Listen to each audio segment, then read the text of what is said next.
Hola bonitas y bienvenidas un domingo más al podcast de Somos Estupendas. Hoy es un podcast difícil, es un podcast complicado para mí y estoy segura que desgraciadamente para muchas de las que estáis escuchando este podcast, pero a la vez me parece súper necesario poder hablar de este tema. No es la primera vez que hablamos de abuso sexual infantil en este podcast, pero no habíamos hablado todavía de cómo es vivir la edad adulta después de haber tenido una experiencia tan horrible en la infancia. Así que de eso vamos a hablar hoy. Y hoy me acompaña una persona a la que le tengo muchísimo cariño. Ella se llama Beatriz. No sé muy bien cómo definir el vínculo o la relación que tenemos, pero Beatriz, antes de presentarte o antes de que saludes, lo voy a intentar hacer lo mejor posible. Somos estupendas. Muchas de vosotras ya lo sabréis, otras no, pero Somos Estupendas ya existió. En 2018 estuvo activo durante unos meses, era mi proyecto de vida, pero unos meses después de que Somos Estupendas existiera, yo caí muy, muy hondo, empecé mi proceso de terapia y tomé la decisión de cerrar el proyecto para poder cuidarme. Y 2 años después, pues lo volvimos a lanzar. Beatriz formó parte de Somos Estupendas 2.1 o 2.0 en 2018. En aquel entonces ella era estudiante de psicología, pero formó parte como intérprete de lengua de signos, porque las formaciones que hacíamos también las hacíamos pues, adaptadas para la comunidad sorda. Y aquí seguimos, muchos años después, juntas, de alguna manera, porque al final ella está presente en muchas de las cosas que hacemos y es una persona pues que siempre pienso, qué bonito que esté ahí, que nos hayamos acompañado a lo largo de todo el camino y que con nuestras cosas pues sigamos acompañándonos y creciendo juntas de la mano.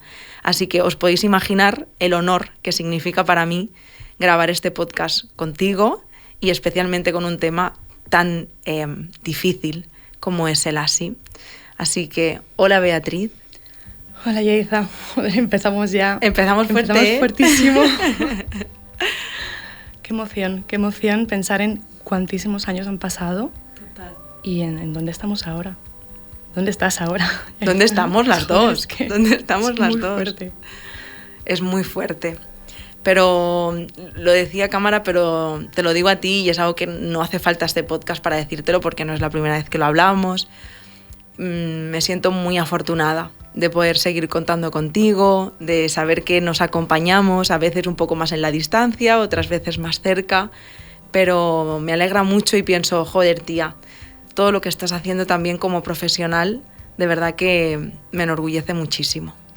Estoy muy contenta y al final topé contigo de casualidad hace muchísimos años y mientras estaba también estudiando psicología y te he sentido cerca desde entonces. Es lo que decías tú, ¿no? A veces un poco más cerca, a veces más lejos, ¿no? Y estás súper liada, yo también, ¿no? Pero te siento siempre súper presente. Yo igual. Oye, qué bonito. Jolines. Es momento llorera, ¿eh? Total. En este podcast no nos viene bien. Acabamos mal, ya te lo digo. Total. Bueno, pues hablábamos justamente de las consecuencias del ASI en la edad adulta. Hay muchas, yo creo que, no sé si estaremos de acuerdo en esto. Yo te invité a que grabáramos este podcast y me parecía importante grabar este podcast porque se habla muy poco de ASI, muy, muy poco. Pero se habla mucho más de ASI que de las consecuencias que tiene el ASI. Parece ser que cuando tú ya has revelado ese momento, ya está, ¿no? Tú ya has contado lo que te ha pasado. Y las personas son muy poco conscientes de lo que implica a lo largo de toda tu historia de vida haber sufrido algo así. Así que me parecía fundamental poder hablar de esto. Pero siempre, Beatriz, empezamos el podcast desde el principio. Porque hay muchas personas que quizá dicen, bueno, pero ¿qué es esto realmente del abuso? Entonces, si tuviéramos que definir para poder comprender mucho más qué es el abuso, ¿qué diríamos? Cuando hablamos de abuso sexual, te diría que, y se centra, cuando hablamos de abuso sexual infantil, nos centramos a veces mucho en hablar de que es un cualquier tipo de contacto, ¿no? o de uso de poder, ¿no? dentro del área sexual, por diferencia de edad, ¿no? entre un adulto y un menor. La realidad es que no es esa, porque nos encontramos que de abuso sexual infantil, pues alrededor de un 20%, ¿no? es a manos de otros menores, ¿no? Lo que sí que encontramos es que se tiene que dar una diferencia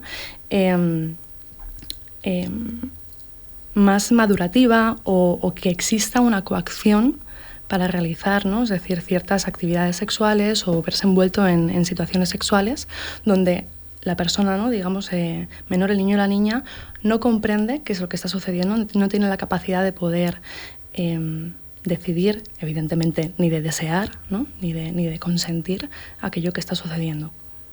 Entonces partiríamos, yo creo que la definición más sencilla, y que abarcaría muchísimos tipos de conductas y de abusos de tipos, ¿no? que podemos hablar, pero sería realmente cualquier tipo de interacción con o sin contacto, ¿vale? de interacción sexual, donde ese menor, esa menor, no comprende lo que está sucediendo y no lo ha consentido, por lo tanto no tiene capacidad, ¿no? de decidir si desea o no desea eso. Me parece muy interesante que hables del consentimiento, porque no solo la sociedad, sino incluso las supervivientes de ASI, no todas, entiendo, pero sí, al menos la mayoría, yo una de ellas, cuando eres adulta y recuerdas ese momento, hay un punto de culpa porque de alguna forma yo consentí que eso pasara. Pero en el momento que piensas, a mí me ayudó mucho ver a otros niños y otras niñas de la misma edad en la que a mí mi primo me hacía eso. Y cuando los observo pienso, esta niña no sabe ni puede decidir en este momento lo que quiere. Y esa es la razón por la que pasó. Pero no significa que lo estuviera consintiendo.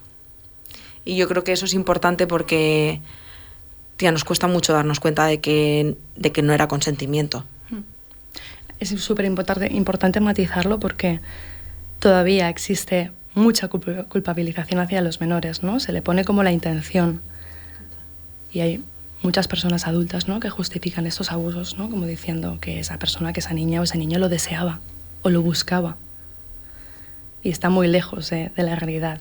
Esa niña, ese niño puede estar entendiendo esa relación de admiración, o de una persona, ¿no? que le está dando cierto cariño o atención que echa en falta, y puede ser complejo lo que sienta, pero desde luego no es una comprensión completa de lo que está sucediendo, ni un deseo de realizar actividades sexuales con esa persona adulta. Total. Y mucho menos desde la dificultad del entender que si el 85-90% es en el entorno de confianza, exacto, yo qué iba a pensar, ¿no? Que mi padre, mi abuelo, mi tía, yo qué sé, estaba haciéndome algo malo. Justamente es que en esas edades estamos creando nuestra visión del mundo y de cómo nos relacionamos y de cómo la gente nos trata. Si las personas que se supone que te tienen que cuidar, que proteger, y las que confías plenamente, ¿no? realizan ciertas conductas contigo a las que tú no le puedes, ¿no? poner nombre o comprender, y que en teoría no sientes, ¿no? cierto daño o rechazo, sientes que hay algo que no funciona, ¿no? a lo mejor, pero acabas normalizando aquello que sucede. Esto pasa mucho, ¿no? Después de la adolescencia comienzas a entender dónde están los límites de tu intimidad, cómo se comportan, ¿no? ciertas compañeras o compañeros de clase con sus propios padres, y empiezas a ver que lo que está pasando en casa es diferente. Y ahí le puedes empezar a poner nombre, ¿no? Total. ¿Existen diferentes tipos de abusos? Sí, muchísimos, es decir, quizá los más fáciles de validar, ¿no? o los más visibles son aquellos que tengan un contacto físico, ¿no? Hablamos de prácticas sexuales explícitas con contacto, de genitales, de penetración, etc. Pero hay una larga lista de tipologías donde no tiene por qué haber un contacto físico, donde puede haber simplemente una exposición a pornografía o a materiales, ¿no? de tipo sexual.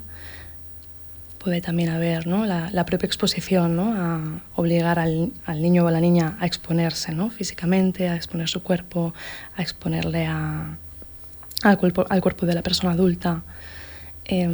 Incluso también, ¿no? a nivel de Internet también se han desarrollado diferentes técnicas para abusar, ¿no? de los menores a través de coacciones, o de generar un poco de confianza y conseguir material explícito de ese niño o de esa niña y difundirlo. Después, además, coaccionar a ese niño o esa niña diciéndole que tenemos, ¿no? esa ese tipo de material lo vamos a enseñar a la familia y además continuar un poco, ¿no?, con ese ciclo, aprovechándose, ¿no?, de ese niño o de esa niña. Haciendo un poquito de referencia a de qué va el podcast realmente, ¿de qué forma puede afectar el haber vivido una experiencia así? No nos acabaríamos las consecuencias en el podcast de hoy, Yaiza, porque evidentemente cada caso es singular, es específico. Pueden haber 1000 formas en las que nos puede acabar, ¿no?, afectando un abuso sexual infantil, porque además se da justo, ¿no?, en unas etapas muy críticas de nuestro desarrollo, ¿no?, de nuestro desarrollo cognitivo, emocional, de nuestra personalidad. Entonces puede atacar a muchísimas áreas. Con esto quiero decir que hablaremos seguramente, comento algunos, ¿no?, quizá los más frecuentes, pero cualquier situación, ¿no?, vinculada a autoestima, a gestión de las relaciones, al propio autoconcepto, al área sexual. Hay 1000 formas, ¿no?, en la que nos puede afectar esto. Y no quiere decir que nos tengan que suceder todas, ni tampoco quiere decir que porque tengamos, ¿no?, un problema de autoestima tiene que estar completamente vinculado, ¿no?, siempre a un abuso sexual.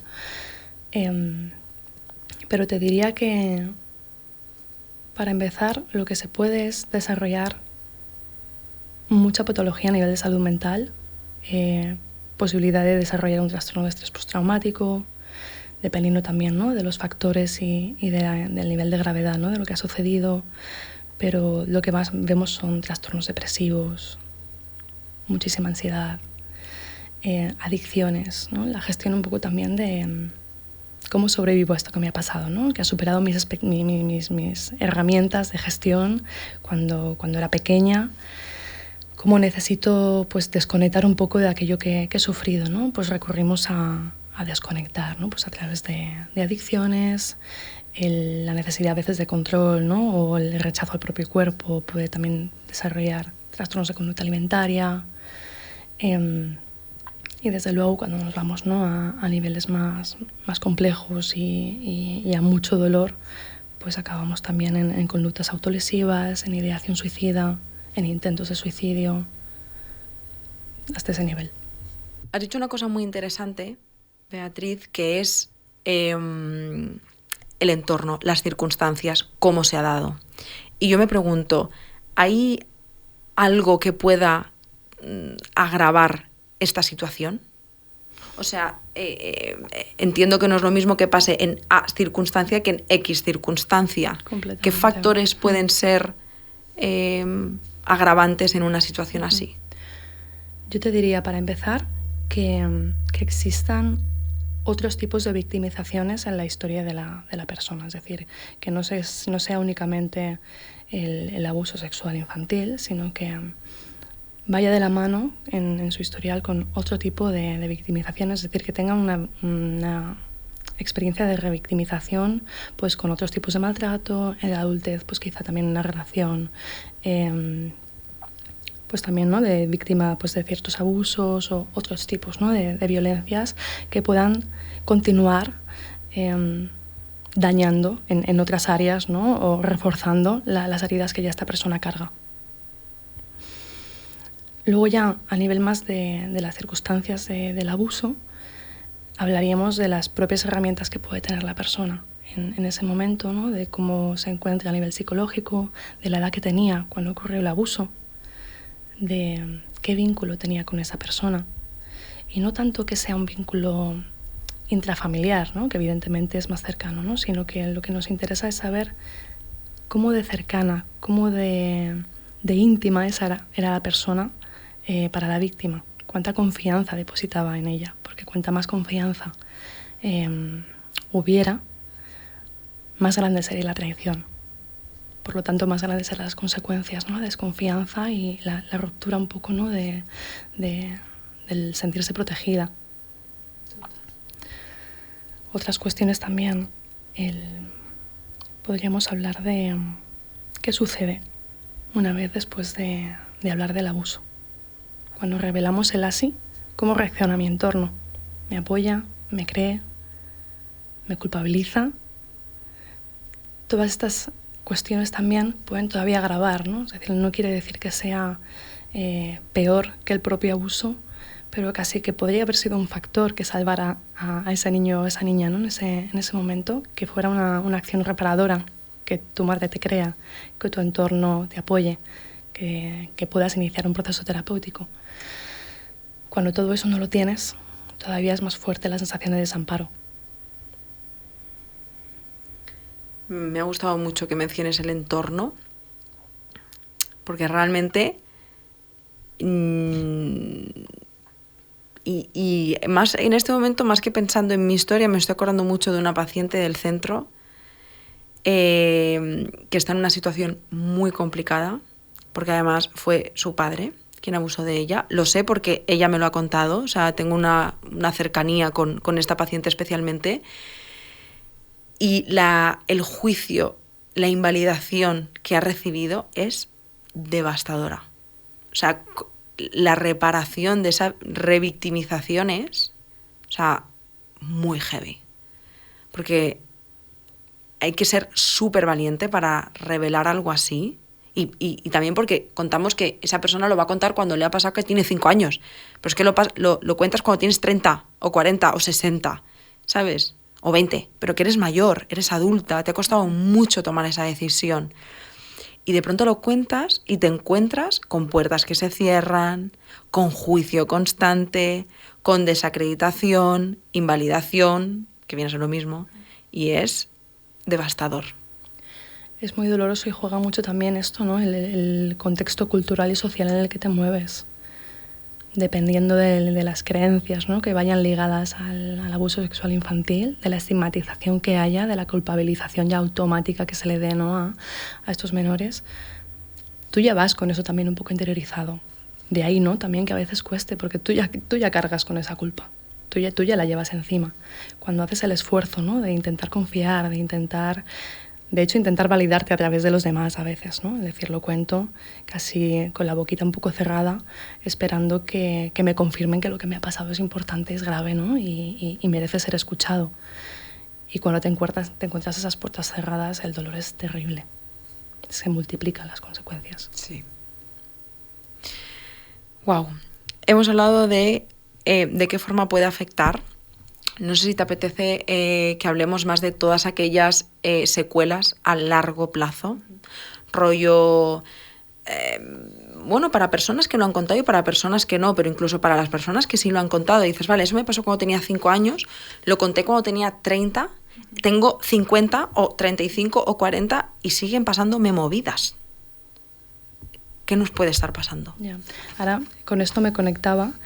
que el proceso, ¿no? de gestionar un trauma complejo en la infancia, ¿no? con todo lo que se arrastra, viene con un viaje que es tremendo, ¿no? con etapas en las que te piensas, ¿no? que ya está todo gestionado y de repente sale como una seta algo que nunca habías vinculado, ¿no? al abuso, pero que ahora tiene todo el sentido, ¿no? que esté sucediendo y que sea por eso.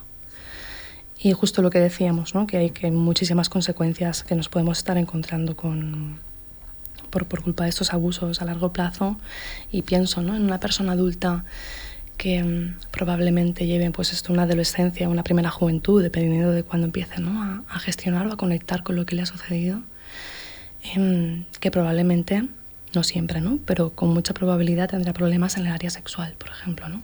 Además de las consecuencias en la infancia y a largo plazo que pueden haber físicas, ¿no? de pues infecciones de transmisión sexual, embarazos no deseados, también pues, ¿no? Daños físicos, ¿no? como pueden ser golpes o heridas, perdón, etcétera, a nivel físico, a nivel médico. Tenemos toda esta parte de la área sexual que está completamente desconfigurada, es decir, cuesta mucho confiar, abrirse, permitirse ser vulnerable, en intimar con otra persona, cuando aquello, ¿no? Justo donde te han atacado ha sido, ¿no? pues de una persona que quizá había confianza, donde tú has perdido como el control o te has quedado con la idea de que no puedes protegerte. Entonces, si tú tienes la sensación de que no te puedes proteger, de que te van a hacer daño, ya no te muestras vulnerable, ya te pierdes la oportunidad de intimar o de abrirte a otra persona. Y esto pasa a nivel relacional, ¿no? o el área sexual también. Otras cuestiones a nivel sexual quizá ya no es ni tan solo la conciencia o la dificultad de mostrarse vulnerable, sino que hay como un bloqueo, una disociación en los momentos, ¿no?, en los que te expones a situaciones sexuales, donde desconectas o huyes o evitas, ¿no?, por completo este tipo de interacciones. Pienso también, ¿no?, en siguiendo con las consecuencias más a largo plazo y en las relaciones, una tendencia quizá precisamente a aislarte, ¿no? A no haber sido quizá capaz de contar lo que te ha sucedido, de ir ya, ¿no?, con esta sensación de desconfianza en las otras personas, el no poderme abrir. Por lo tanto, una tendencia al aislamiento, ¿no?, a reforzar precisamente eso que temes, ¿no?, que es el rechazo y el abandono, y un profundo sentimiento de soledad al final.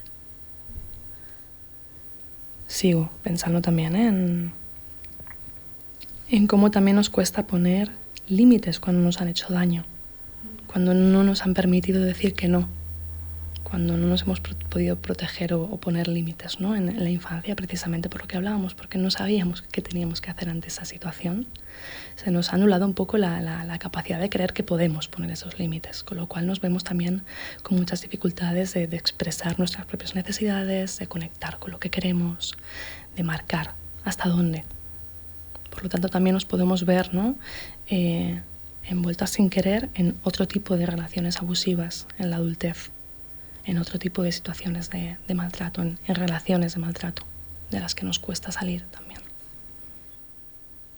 Me acuerdo cuando conocí a Vicky Bernadette, que fue como un ángel para mí, porque apareció en un momento muy, muy duro de mi vida. O sea, justo acaba de revelar de forma pública los abusos. Conocí a Vicky un poco de casualidad. Conocerla para mí fue un auténtico honor. Y me acuerdo que le conté toda mi experiencia con los abusos. Y luego le dije, y ya para no aburrirte, porque realmente parezco una puta dramática, que todo lo peor me pasa a mí, encima, en mi edad adulta también, o sea, porque en aquel entonces no hacía tanto, pues sufrí una relación de violencia de género. Digo, pero es que eso me da hasta vergüenza contarlo, porque pasó de que me tengan ya como la pobrecita de que todo me pasa a mí. Imagínate qué discurso tenía yo también. Y me acuerdo que ella me dijo, no es ninguna casualidad que después te relacionaras con personas que te siguieran violentando. Y para mí fue como una puerta que se abrió de comprender que cómo no iba yo a relacionarme desde la violencia si también era lo que había aprendido. O sea, es que era el amor para mí, qué era la sexualidad para mí, qué era la confianza para mí, qué eran los vínculos para mí. Pues eso, violencia. Y fue muy heavy darme cuenta de eso y de que no es casualidad lo que te está pasando. Pero muchas veces te cuesta encontrar el hilo conductor. Las personas que hemos sufrido algo así, lo ves como, y más, joder, es que en la infancia cuesta un montón detectarlo, porque todo el mundo se piensa que las cosas que te pasan en la infancia luego las olvidas. En plan, pero es que eso me pasó cuando tenía 5 años, ¿qué me va a afectar a mí eso, no? Entonces, luego, a lo largo de tu existencia te pasan un montón de mierdas, muchas, y yo en ningún momento asocié que eso tenía que ver con el abuso. En ningún momento. O sea, ¿cómo me iba a pasar a mí algo ahora de cuando tenía 5 años? Venga, hombre. Es heavy, ¿eh? Es muy fuerte y te lo encuentras, y abriendo un poco el foco, ¿no?, en cualquier trauma. Al final, si rascas un poco, puedes ver como, de alguna forma, aquello que donde ha dolido, aquella creencia que te pesa, aquella baja autoestima, se va haciendo, ¿no?, cada vez más grande, cada vez pesa más, esa herida cada vez es más profunda, porque hay otras cosas en tu historia que van sumándose a ese dolor, ¿no? Y no es aleatorio, no es casualidad.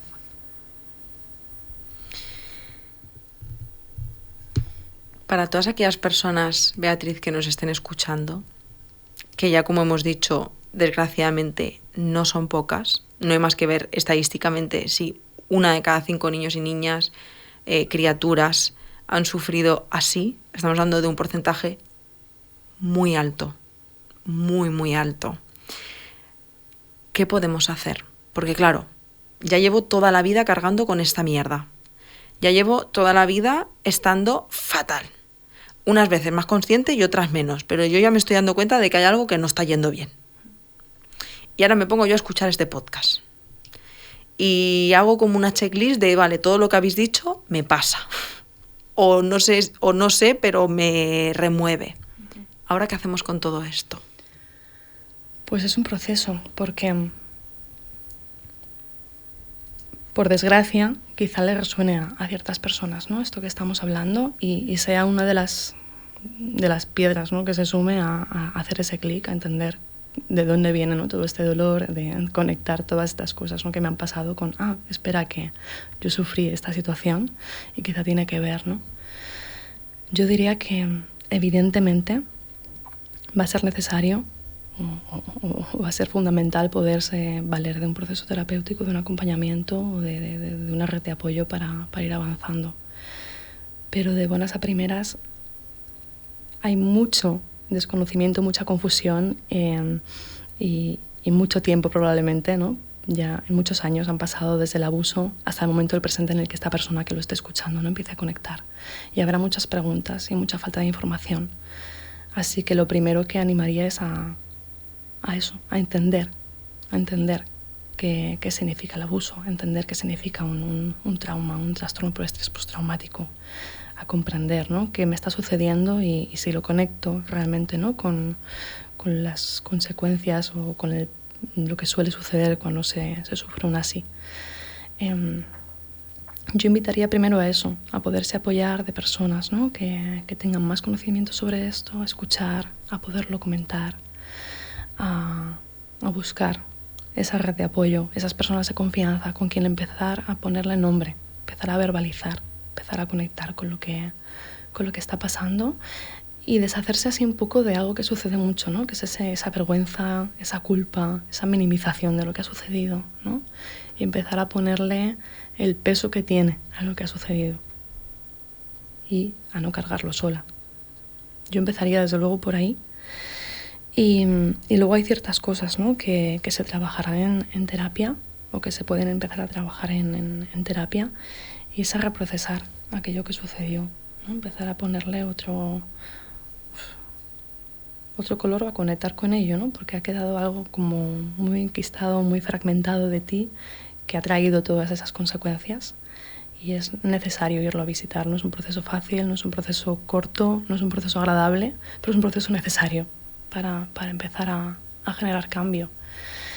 Y se van a tener que trabajar evidentemente todas esas consecuencias, ya no solo el dolor, ¿no? y el pozo, ¿no? En el que se encuentran esos recuerdos, ¿no? Ese momento, sino todo aquello que se ha visto alterado, cómo te relacionas con la gente, tu autoestima, el saber poner límites, el saber expresar tus necesidades, el saber pedir ayuda, ¿no? Porque al final también queda una sensación de que has estado sola y de que has tenido que salir tú sola. Y un proceso terapéutico es la prueba de fuego, porque de lo que más nos encontramos es una persona que no se quiere mostrar vulnerable y tiene mucha desconfianza. Y sentarte delante de una persona, ¿no? Iniciar un proceso terapéutico es poner toda tu confianza en alguien y abrir absolutamente todos tus miedos y tus sombras delante de alguien que no conoces. Y hay una tendencia, ¿no? a empezar, a no empezar, a empezar y dejarlo, ¿no? Cuesta mucho establecer a veces un vínculo con una persona cuando venimos, ¿no? de lo que venimos. Entonces yo invitaría a intentarlo y quedarte porque hay escaqueos en este momento y es completamente comprensible, pero todo ese dolor y todas esas consecuencias pueden irse gestionando en un proceso terapéutico principalmente, y pensaba también en el apoyo social y familiar, pero también en grupos terapéuticos. ¿no? El comprender que no solo te ha sucedido a ti, el poder escuchar otras historias, el poder validar lo que te está sucediendo, tus consecuencias, el poder observar a otras personas que seguramente estén en puntos diferentes, ¿no? del proceso, y que esa persona estaba donde tú estabas, pero avanzado, ¿no? Ese punto también de deshacerte un poco de la desesperanza en un ambiente de grupo terapéutico también es súper beneficioso. Gracias por todo lo que has compartido. Si me lo permites, voy a añadir una cosa, aunque creo que forma parte del proceso. Pero creo que, por si a alguien le sirve, creo que es importante, aunque ahora no lo veamos, tomar conciencia de que merecemos una vida mejor y que se puede. Porque muchas veces desde esa desconfianza hemos estado tan mal que piensas que has nacido para estar en la mierda. Y de pronto piensas, joder, que no, mereces otras cosas que no son violencia. Ya está. Quiero decir, ya hemos sufrido mucho. Ahora vamos a intentar integrar justamente para encontrar lo que nos merecemos. No estamos sentenciadas a arrastrar toda la vida lo que nos pasó. Ni somos lo que nos pasó. Porque muchas veces ya se crea una etiqueta de esto me pertenece y me va a acompañar toda mi existencia. Porque cuando estás tan mal, te cuesta creer que existe una vida diferente. Yo me acuerdo que le decía a mi terapeuta, pero es que tú no me entiendes. Yo le decía, pero es que tú no me entiendes. En plan, yo es que no sé lo que es vivir sin dolor. Y ahora me río, pero pienso, lo decía muy en serio. Ella me estaba hablando japonés. En plan, chica, que no, ¿sabes? Y mira que era buena terapeuta, pero yo decía, chica, que no, quiero decir, que es que yo no sé cómo, o sea, he nacido con violencia. No sé lo que es vivir sin violencia. Es súper difícil. No tienes un registro anterior que diga, vale, me anclo a ese momento. Claro, me anclo a ese momento que me recuerda, ¿sabes? Pero desde este otro lado, que no es ningún otro lado, es simplemente una persona que ha hecho un proceso de terapia. Me he dado cuenta de que, pues la tía tenía razón. Sí que se puede, sí. Y sí que te lo mereces, claro. Y sí que nos lo merecemos. Uh-huh. Beatriz, muchísimas gracias por todo lo que has compartido, por haberlo hecho dentro de lo difícil que es este tema tan bonito. Creo que es súper necesario seguir hablando de esto. Hay tantas cosas que comentar todavía. Y conectaba ya para acabar justo, ¿no? con el cómo sanar, ¿no? Que nos ayuda también. Cuando vivimos un proceso de trauma, evidentemente no está la obligación de aprender nada de ello, evidentemente. Pero hay una parte de reparación tras haber sufrido algo así, que si se puede llegar a ello, también es un factor de protección y un facilitador del proceso fantástico. Y es el poderle dar sentido a lo que te ha pasado. Y pienso que al final el pasado no se puede cambiar, no podemos hacer nada con él, pero el poderle dar un significado en el presente y poder reparar y ayudar a tantas personas a través de tu propia experiencia, es decir, que nazca tanta ayuda del dolor, es algo fantástico y es algo digno también de mencionar y de decirte lo valiente que eres y de la gente tan agradecida es que te llegan mensajes a diario, lo sabes, Yaiza, y es algo que es fantástico poder llegar a... Es que... Pero es eso, no es aleatorio, no es aleatorio llegar a ayudar a tantas personas. Gracias.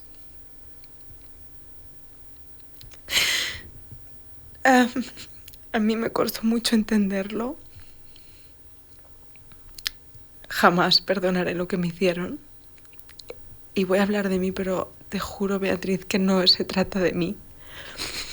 Nunca se trató de mí. Y esto va por encima de mí y de mi historia. Creo que las personas que hemos sufrido algo así, sea el significado que encuentres, Yo al menos no he logrado perdonar ni entender lo que me hicieron.